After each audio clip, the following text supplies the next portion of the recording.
So ngayong hapon nga ginanap ang Carnival Parade ng Miss Cosmo 2025 kung saan inirampa ng mga kandidata ang kanilang suot na carnival costumes para daw ito sa closing ceremony ng 3 days na event nila na World Tea Festival na nag-umpisa pa nung Friday.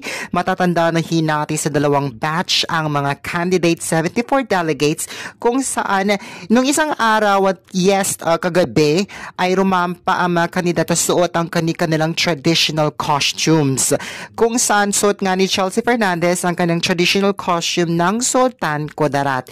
Ngayong hapon naman sa closing ceremony ng World Tea Festival, nagkaroon ng Carnival Parade ang mga kandidata. Suot naman ni Chelsea Fernandez ngayong hapon ang kanyang very colorful na carnival costume. So, Mabuhay Pilipinas and Xin Chao Vietnam. I am Chelsea Fernandez and I am representing the Pearl of the Orient Seas, the Philippines. So, meron siyang pair of iridescent of purple fan.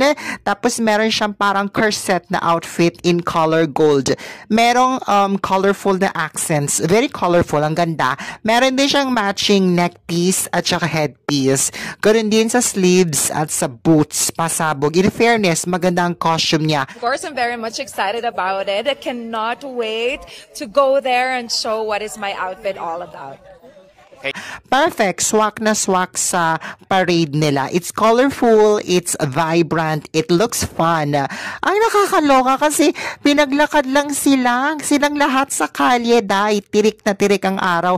May mga floats akong nakita pero hindi sila pinasakay. Talagang naglakad lang talaga sila. Tapos napakainit pa. Sana sa gabi nila to ginawa, no? Similar to Miss Universe Carnival nila Atisa Manalo naggabi na para hindi mainit, diba? Tapos ang tsaka ng venue as in sa kali lang siya. Diba? Tapos nagagalit pa yung mga dumadaan kasi nagkukos sila ng traffic kaya maririnig na binubusinahan. Binubusinahan yung mga candidates. Ang tsaka, no? Oh my God! Parang fiesta lang sa baryo-baryo ang pega. Tapos nag-cause pa sila ng traffic. Dada, ang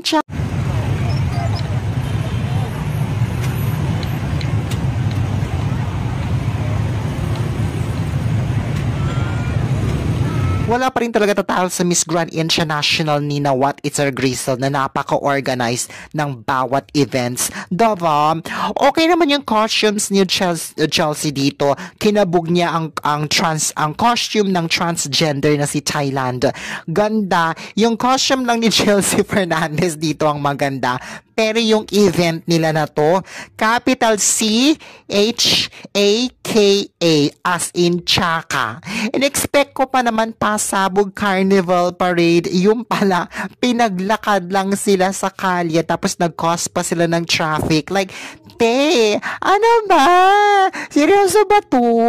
Ang Chaka, super Chaka, seryoso ba nakakalawa? Para lang yung yung mga Miss Gay sa kanto-kanto. 'Di ba? Parang ganun lang yung peg. Ang pangit talaga at nakakatawa siya. Das maririnig mo pa yung mga bumubusinang motorista, binubusinahan yung mga candidates kasi nag-cause sila ng traffic. Oh my God!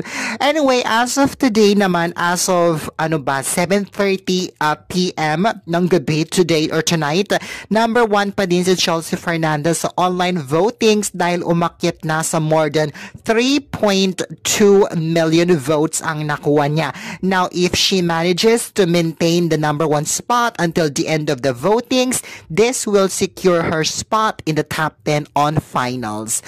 Ayan, anong say mo sa carnival costume today ni Chelsea Fernandez? Bongga ba?